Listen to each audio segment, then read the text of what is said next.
Cricket দুনিয়ার সবচেয়ে জনপ্রিয় আসর টি-20 বিশ্বকাপ 2026 দরজায় কড়া নাড়ছে। এই টুর্নামেন্টকে ঘিরে যখন প্রতিটি দল নিজেদের শেষ প্রস্তুতিতে ব্যস্ত, ঠিক তখনই দুঃসংবাদ পেল পাকিস্তান। দলের সবচেয়ে ভয়ঙ্কর অস্ত্র, যাকে ঘিরে প্রতিপক্ষ কাঁপে, সেই শাহিন শাহ আফ্রিদি ইনজুরিতে পড়েছেন। বিশ্বকাপের আগে এই ধাক্কা কি পাকিস্তানের পরিকল্পনা ওলটপালট করে দেবে? ফিটনেসের দৌড়ে কি সময়ের সঙ্গে লড়াইয়ে জিততে পারবেন শাহিন, নাকি বিশ্বকাপে পাকিস্তানকে নামতে হবে সবচেয়ে বড় শক্তিকে ছাড়াই? চলুন জেনে নেই বিস্তারিত।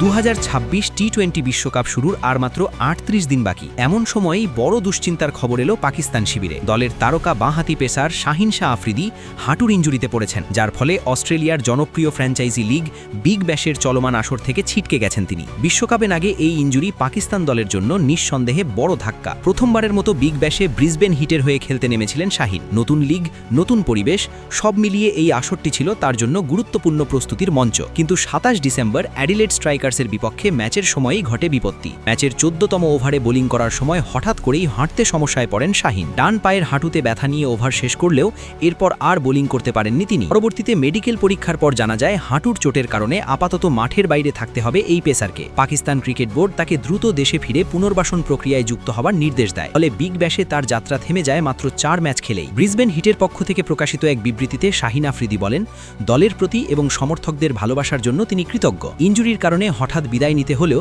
দ্রুত সুস্থ হয়ে মাঠে ফেরার আশাবাদও ব্যক্ত করেন তিনি। একই সঙ্গে ভবিষ্যতে আবার এই দলের সঙ্গে উদযাপনের কথাও জানান তিনি। ব্রিসবেন হিটের প্রধান নির্বাহী টেডি ভেনসেনও শাহিনের অবদানকে গুরুত্ব দিয়ে বলেন, পুরো মৌসুমে তাকে পাওয়া গেলে ভালো হতো, তবে অল্প সময়ের মধ্যেই তিনি তরুণ বোলারদের দিক নির্দেশনা দিয়েছেন এবং দলের ভেতরে ইতিবাচক প্রভাব রেখেছেন। তবে পরিসংখ্যানের বিচারে বিগ ব্যাশে খুব সুখকর সময় কাটেনি শাহিনের। আর ম্যাচে মাত্র 2 উইকেট নিয়েছেন তিনি, যেখানে তার ইকোনমি রেট ছিল 11-র ওপরে। যদিও এটি তার সামর্থ্যের প্রকৃত প্রতিফলন নয় বলেই মনে করছেন বিশ্লেষকেরা। এদিকে পাকিস্তান দলের সামনে রয়েছে ব্যস্ত সূচি। জানুয়ারির প্রথম সপ্তাহেই শ্রীলঙ্কার মাটিতে 3 ম্যাচের টি-20 সিরিজ খেলবে সালমান আলী আগার নেতৃত্বাধীন দল। তবে বিগ ব্যাশে ব্যস্ততার কারণে এই সিরিজের স্কোয়াডে রাখা হয়নি শাহিন আফ্রিদি ও বাবর আজমকে। 7, 9 ও 11 জানুয়ারি ডাম্বুলায় অনুষ্ঠিত হবে এই ম্যাচগুলো। এরপর জানুয়ারির শেষ দিকে অস্ট্রেলিয়ার বিপক্ষে আরেকটি টি-20 সিরিজ খেলবে পাকিস্তান। এই দুটি সিরিজকেই টি-20 বিশ্বকাপের প্রস্তুতির সবচেয়ে গুরুত্বপূর্ণ মঞ্চ হিসেবে দেখছে পাকিস্তান টিম ম্যানেজমেন্ট। বিশ্বকাপ শুরু হবে আগামী 7 ফেব্রুয়ারি ভারত ও শ্রীলঙ্কার মাটিতে। আর আগে শাহিনের ইনজুরি থেকে পুরোপুরি সেরে ওঠা